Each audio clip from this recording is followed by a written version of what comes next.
problems with Muslims up in northern England raping little white girls. They don't want to talk about that. Come on, Ryan. Come on, Ryan. Actually, no, that's not true. As you know, so that's not true. Pakistanis do not rape white girls in England.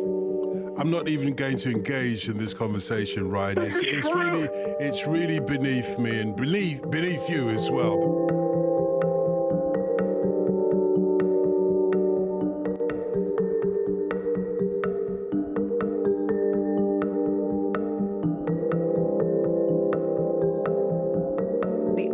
Abuse of at least 1,400 children, raped, trafficked, beaten.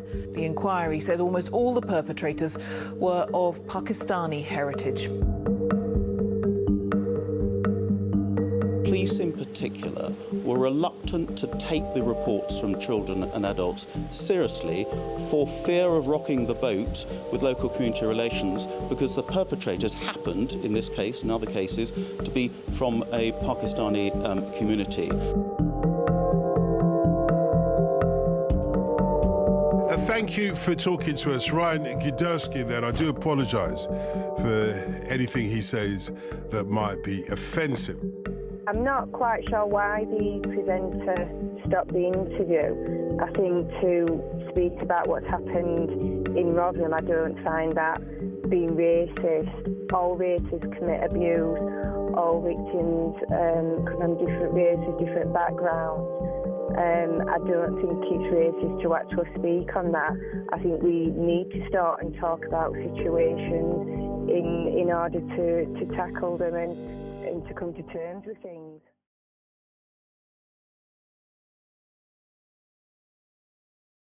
نجوم لاحت في العليا لتناجي العزة والسؤدد وبريق يصدع أخاذا ونفوس الناس بها تسعد. Welcome to another episode of Mad Islam. I am your host, Farah Prudence, and with me today is Dr. Paula Bodington. Dr. Bodington is a philosopher. She's currently working on 2 different research projects, one at Oxford University on artificial intelligence and one at Cardiff University on care of patients living with dementia. She's got a long history of interest in ethics and also psychology and law. She's been interested for a while in the cases of child sexual exploitation and has also undertaken some training with a small charity that supports parents from affected families. Thank you for being with us today, Dr. Bodington. Hey, it's really great to be here. I asked you to come in today because I've personally seen some of the videos that you were in, some of the marches that you were in, right, yeah. And I know a little bit about the charity that you're involved in, because you are somebody who's got boots on the ground in the UK, and over here in the United States, we've got a lot of limitations in terms of the news that we get about what's going on across the pond. Yes. And what I really want to talk to you about is sex grooming. This new thing everybody's talking, or not everybody's talking about, actually, that's the problem, is sex grooming. Yes. What is sex grooming? Okay, so that's one of the difficult things is actually defining exactly what's meant by it, because if you're looking at different forms of child sexual exploitation, there are different kinds of perpetrators and different sorts of abuse. But I think the sorts of abuse that's probably been a lot in the news. Well, actually, I don't know how much it's been reported in America, but the kind of abuse that's not very much. Okay. So there's a sort of abuse which has been very prominent for the last few years, where there are groups of almost all men, obviously, some women involved as well, surprisingly, who are operating in gangs or networks and who are exploiting girls, generally in an age, say, between about 11 to 16, so early teenage years, sort of just girls just on the cusp of adolescence and developing into adolescence. So that's one type of group-based child sexual exploitation. And we could differentiate that from, say, people who study this try to differentiate different types. So there are some types of perpetrators who are explicitly sexually interested in younger children. So, children at a much younger age, prepubescent children. Some are interested in very young children, like babies, and some are in sort of primary school-age children. And some of those operate in groups, but they tend to be groups that have had to hunt each other out online in the secret. They tend to operate on their own. But there's a specific phenomena of perpetrators who are operating in groups or loose connections where they already know each other in some way or another. So that a lot of the gangs that have been convicted have got brothers, uncles, people who work in the same place, or people who are in the same town, and are operating in a sense almost out in the open in many senses. So there are different. It's difficult to draw really hard and fast. This is exactly what one group's like. This is what another group is like. But there are sort of broad ways in which you can differentiate. And one of the things that really shocked the country is how prevalent this particular sort of abuse seems to be. And yeah, so I'll just stop there for the moment. But so there's one thing you can think about is the sort of perpetrators and the types of victims, but also the kinds of techniques that are used. So you've probably heard the term grooming gang. Is that correct? Have you heard that expression? Yeah. It's a bit of a controversial phrase because grooming sounds like doing your hair. It's a nice thing, right? It's a nice thing, yeah. But I think one of the reasons why it's used is to try to explain the techniques the perpetrators use to be able to sort of seduce or lull the girl. Some boys as well are victims, but very often girls, into taking part in something that you wouldn't otherwise do. So one of the things we can talk about is the psychological techniques and other techniques that the groomers use to manage to achieve this.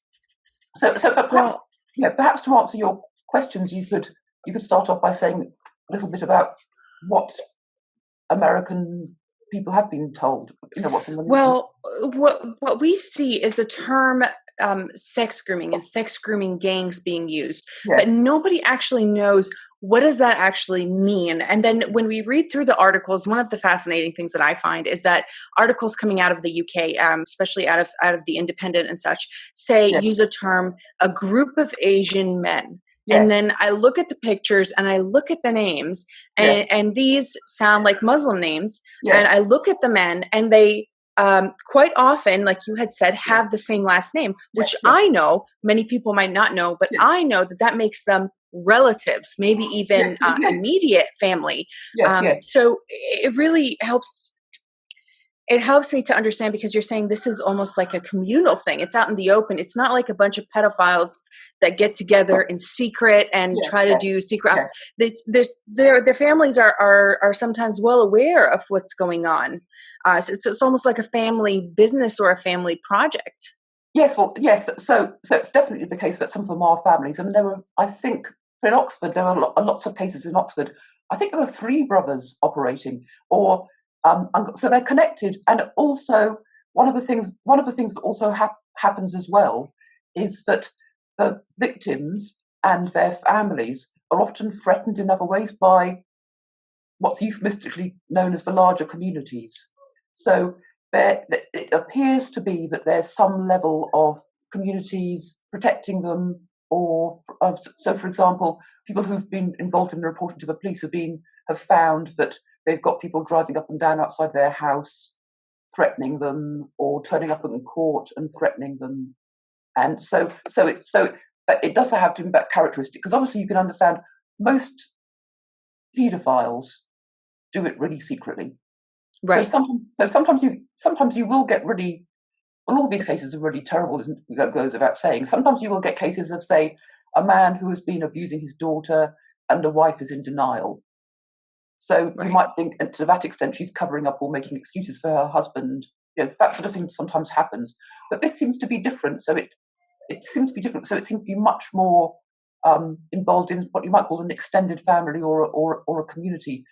And in some of the cases that you read about, when you consider the communities they're coming from, I think it has taken people's breath away to realise that there must be quite a high proportion of people in those communities who either know it's going on or are turning a blind eye or are actively taking part in it. Right. And one of the things that you're talking about, it basically sounds like the mafia, only on a worse way, because we're talking about, I've read some of the stories are let's take one of the cases, and this girl who was, they didn't name her name in the article, but this girl was basically picked out when she was 11, and she's still living at her parents' home. And I'm going to get to the cultural side and the religious side and the community side, all of that later, because that is so important and vital. But I really want to understand what it is. So this girl was still living with her parents. She's never been kidnapped. Yes. That's not what happened. Somehow they scouted her and they picked her out, and she was leaving the house and she was getting groomed and then raped and assaulted, and every day coming back home. This is not like somebody took her out. And eventually when she was 18 or 19, she left, and she got pregnant, and somehow it sounded to me like it was maybe like Stockholm syndrome or what it was. But a couple of things came to my mind, and I hate to be the first one to say it, but I was like, where are her parents? What awful parents these might be, that their daughter, all of this is happening to her right under their noses. I mean, it's one thing to have your child kidnapped, but how does it happen that these gangs or these groups or these families are convincing these girls to keep it quiet? And then the other question is, how are these parents none the wiser? How is that even possible? Okay, yes. It's really difficult to understand how that is happening, but that's why it's important to look at how the different cases occur. Actually, I brought down. I don't know if maybe I'll turn the camera around so you can see. I've got here. I'll show it. Hang on, turning around. Can you see this? Okay. These are most of these are memoirs by girls who've been groomed or trafficked in some way or another. And if you read them, they're all different and they're all the same, because every single story is unique. But the ways that the techniques that are used, especially the psychological techniques, are so powerful that explains how come. So, for example, you get an 11-year-old in it, and it does seem. I can understand why people might seem aware of the parents as being really negligent. And especially when you read the newspaper reports here, very often it will say they target vulnerable girls. Or very often you'll hear stories about how they're targeting girls who are living in care homes or from broken families or where other parents. Now, I think it's sometimes is the case that they're targeting girls from maybe dysfunctional families or girls who are living in care. So that is sometimes the case. But I think it's a bit misleading to think it must be the parents who are negligent, because, well, for several reasons. For one thing, I think we need to be really careful about not stepping back and sort of actually then excusing the groomers and saying it must be the parents' fault.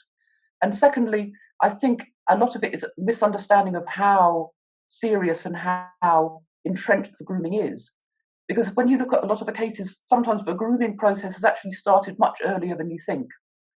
So it looks as if they're targeting girls who are being a bit wild, but often actually they've been had a process whereby earlier on they have been led away to miss school or behave badly.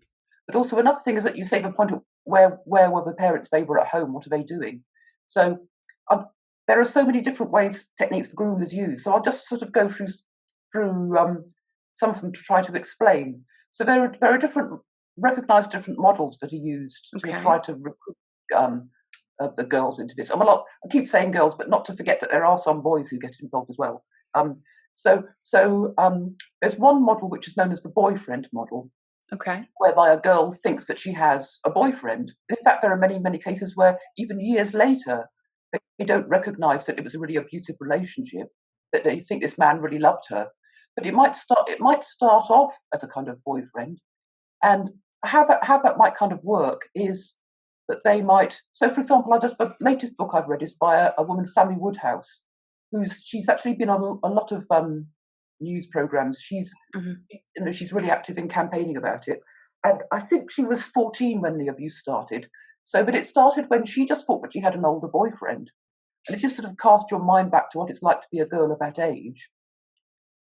If you've got a boyfriend in the same year of you at school, that's nice. But if your boyfriend's 2 years older, that's a bit higher. Oh status. yes. And if you've got a boyfriend 18, and a boyfriend who's got a car and he's got loads of money, that's even better. Yeah, it's even better. And he's so nice. He takes me out. So it can start off with that kind of model, and there's another kind of, so that's how it starts. There's another kind of model which is like, which sometimes it's peer abuse. Sometimes what happens is that they will be hanging around with boys who are their age. So, and very often in some of the accounts, the girls will say, "Oh, the Asian boys." Oh, it's, by the way, actually, when the newspapers here say Asian, Asian here tends to be, or they talk about South Asian, which means Indian, Pakistani, Bangladesh, or Sri Lankan, and the use of the term Asian has become really controversial, especially amongst, as you can imagine, Hindu men, Sikh men, Chinese men, Japanese. I'm sure they're very upset. Yeah, really furious. So they might meet some really nice boys, and some of the accounts have said, "Oh, well, all the other boys in my year at school were really scruffy and immature, and these boys were really smartly dressed, and they were really nice and treated to us really nice, and we used to hang out with them all at the weekends." And then I met his uncle, and his uncle said how pretty I was, and they said, "Come to a party." So it starts in that kind of way. And one of the ways in which, so there are many, many reasons why the girls will carry on going back after the abuse has started. And Stockholm syndrome, something like Stockholm syndrome is one of them, or it's also known as trauma bonding. So that works in basically how that kind of thing works is that you will do what's comes known as love bombing. So you'll start off by going on about, oh, give them a phone, going on about how pretty they are. Yeah. Some of the girls actually think this man's going to marry them. They actually believe they're in a relationship, or they say things like, they'll do the sorts of techniques that a lot of people will do. So there'll be a girl in a group of girls who's maybe not as pretty as the others, and they'll say, "Oh, I think you're prettier than your friend." So you've got to really. This is okay. So it sounds like it is a seduction, and it sounds like it is a start off really nice. It sounds like a pretty typical abusive relationship. It starts off with a silver tongue, very charming behavior. Here's the nice life, and come and join me, and you'll never need anything. And slowly but surely, it sounds like it turns into an absolute nightmare. And by that time, the trauma has already occurred, and like you said, there's trauma bonding, the Stockholm syndrome, and all of that. So in all of that, the parents might think this is just some kind of normal relationship, or she's just out with her friends, or she's just out with the family next door having a picnic, when she's really being scouted. She's really being the basis of her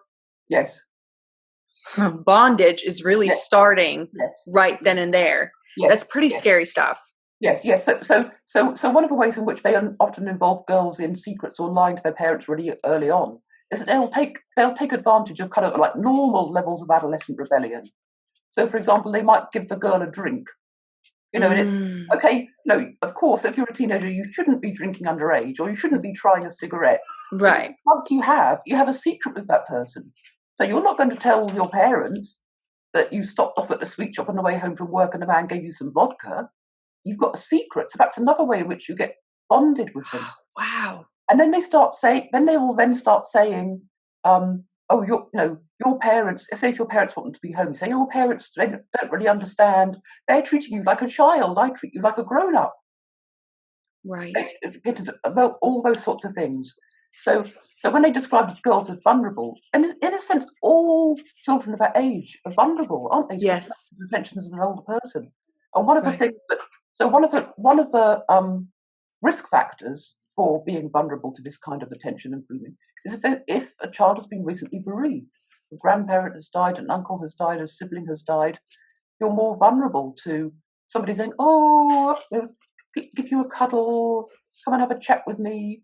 Those sorts of things, but involving the child in kinds of secrets and that kind of collusion, you get drawn into the world. So, in a couple of accounts I've read, so for instance, you become friendly with these people, and they seem to be terribly nice. And they say, "Oh, come in a car with me," and they say, "But you've got to lie down low because my family's racist. So if they see me with a white girl, then they're not going to like it because they're racist."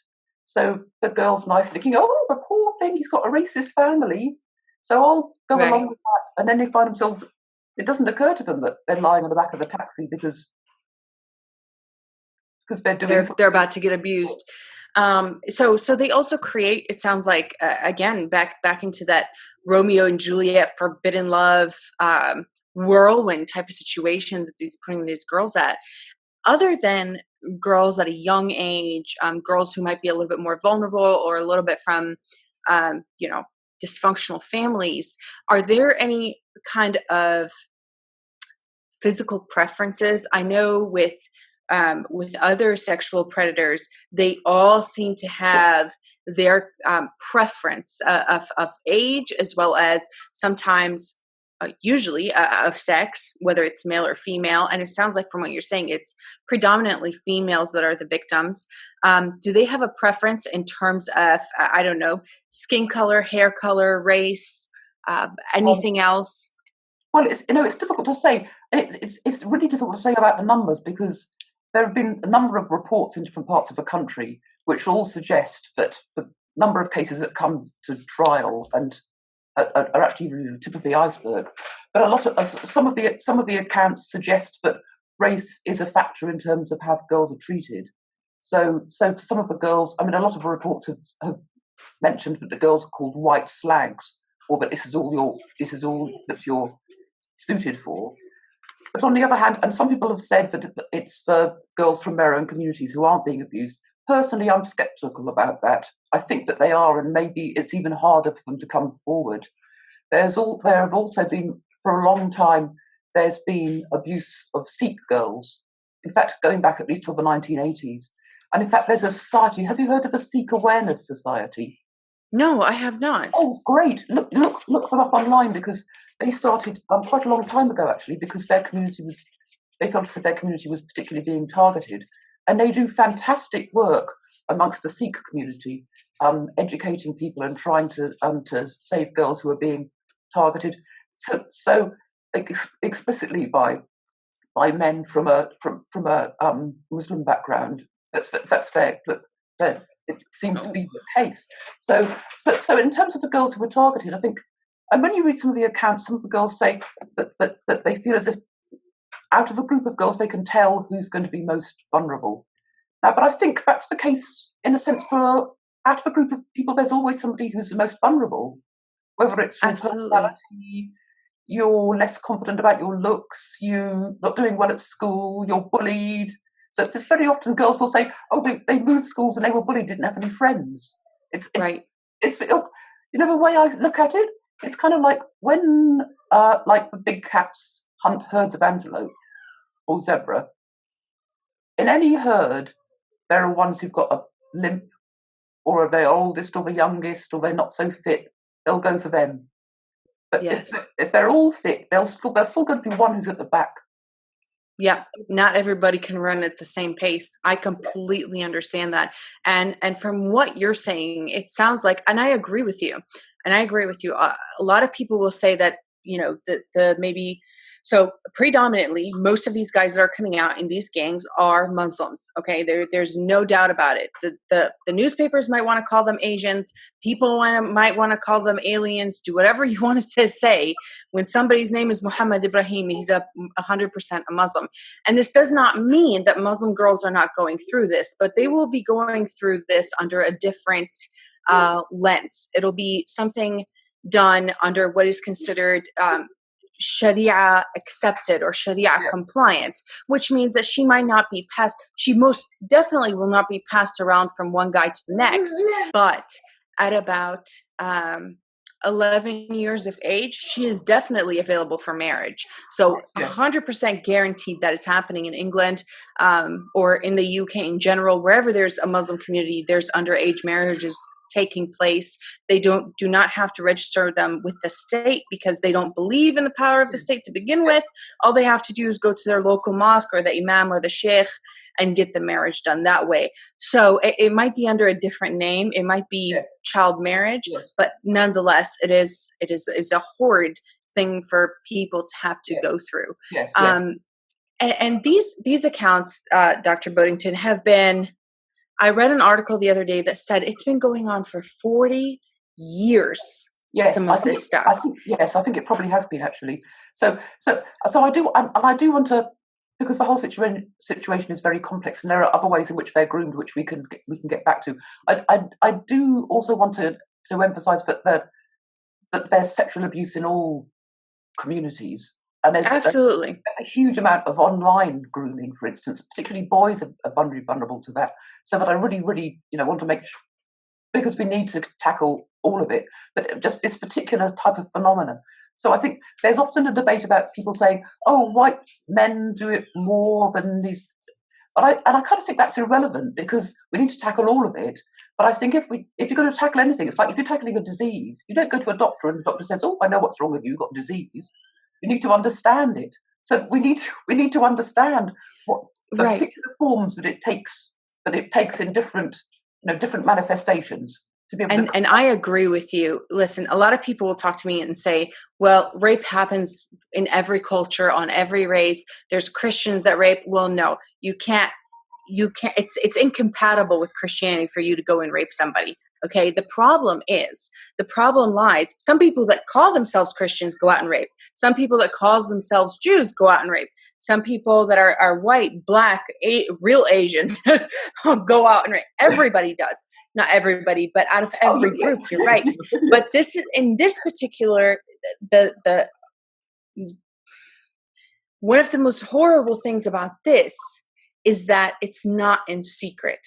Within the West, in general, okay, we'll say the majority, over 99% of the time, if you have a family member who's a pedophile, it is a shock to the family. It is a source of disgrace. It's a source of shame. People want to get them help, get them out, go to prison. You know, people are mortified to hear about it. Yes. The thing is, with these people, with this particular group, that they're carrying out these kind of the sex grooming gangs that are carrying out these kinds of attacks, it is socially acceptable.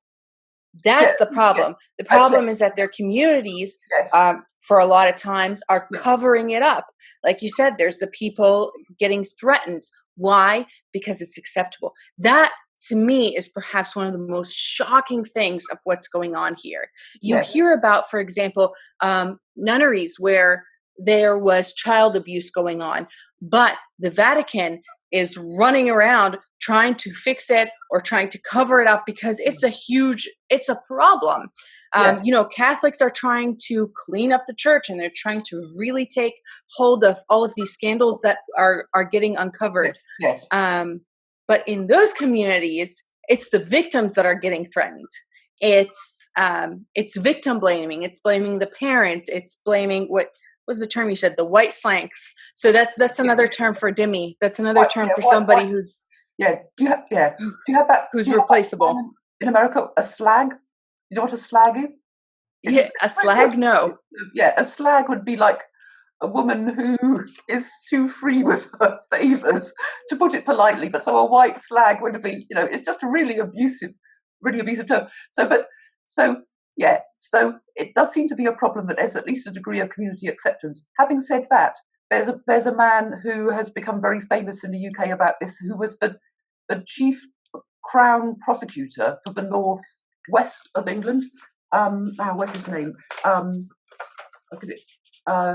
Nazir Afzal, who is himself a Pakistani heritage man, who has been really outspoken about this abuse. So I also think it's important to recognise that, because there are some people from these communities who are trying to combat it.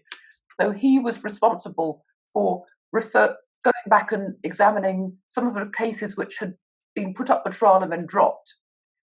There were some really famous cases in Rotherham. I get Rotherham and Rochdale up, but one of those cases in the north of England, where a prosecution had nearly gone forward, and then he decided the girls wouldn't be credible witnesses, and he looked at it again and said, yes, there's no reason why a jury wouldn't believe these girls, and got the case put through. So he is a real champion for this, and he goes around and talks about it. Now he says that he thinks that there is a particular problem with misogyny within his community that people need to stand up against. Well, I think that's great. That's wonderful, because it is just like what I was talking about, where it is going to take Catholics to clean up the Catholic Church. It is going to take the Muslim community starting to stand up and say, no more of this trash. This is not acceptable, not for our daughters and not for their daughters, because otherwise it's never going to get cleaned up if they keep hush-hush on it and they keep trying to keep to themselves. So that's fantastic. And I'd love to I'm planning on writing him and seeing if he'll talk to us, because that'll be a great treat. So let's go back to the techniques. The techniques. So some other techniques. So I suppose you could see those techniques as like softly psychological techniques. Oh, and one actually, I'll just give you one example of something which would make anyone's blood run cold, really, if they have a daughter. Because there was a man, I've read so many of the books, I get muddled up, but in one of the books, a girl was talking about a man who had been involved and admitted he'd been involved. And he said that he used techniques he'd learned in management and sales training to manipulate people's behaviour. So here's an example that was given. Most kids are brought up, don't get into a car with a stranger. I mean, everybody tells their kids that. Yeah. So you don't say to the girl, get into the car. They just use behavioural manipulation techniques. So we just open the door of a car, and then a lot of what human beings do is just following social cues and kind of being polite to the situation. You open the door of a car and she gets in. You don't say get in because you've been told not to get in. It's these behavioural management techniques that he's learnt in sales. He's learnt in sales training. There are no words to describe that. You just open the door and she'll just get in. So it's almost just acting on instincts. So what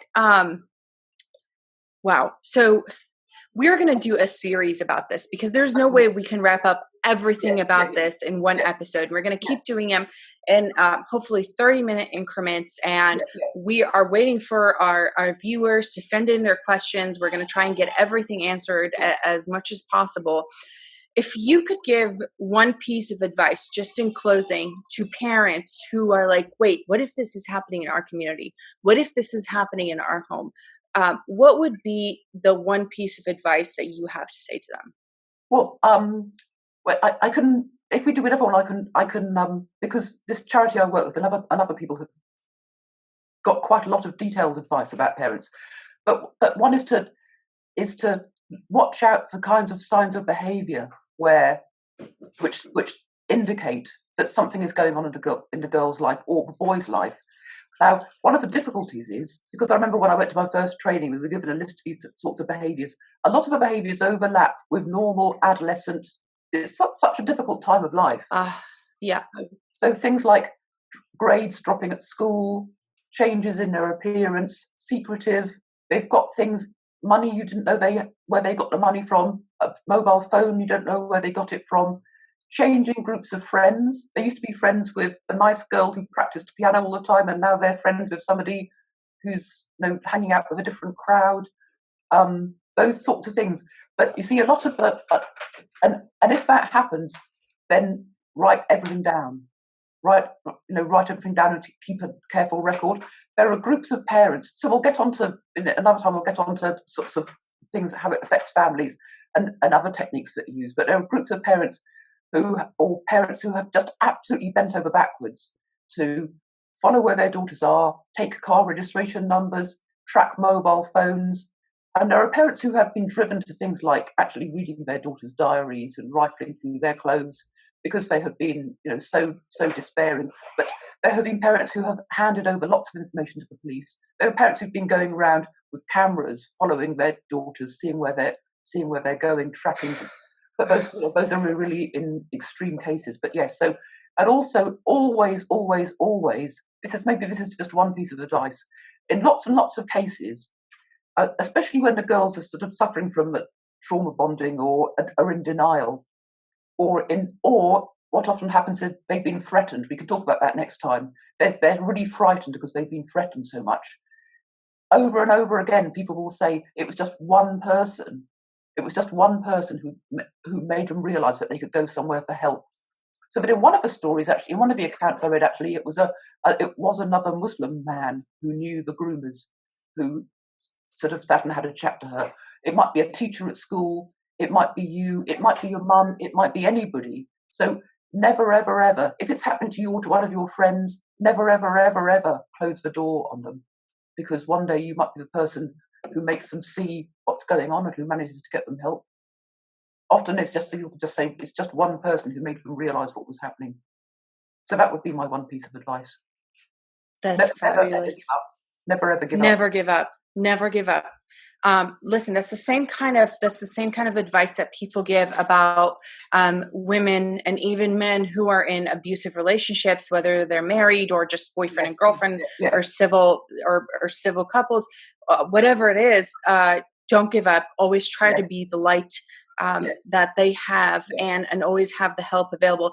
Dr. Boatington, thank you so much for being with us today. I look forward to our next episode. We're going to take a lot of questions from viewers and see what we'll present you with. And we're going to try and really get into the effects that the sex grooming has, not just on the victim herself or himself, but on their families and on the communities and what's going on in the UK to battle it.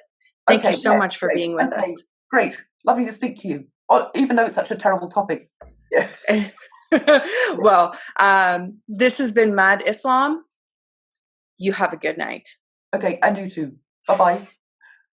نجوم لاحت في العليا لتناجي العزة والسؤدد وبريق يصدع أخاذا ونفوس الناس بها تسعد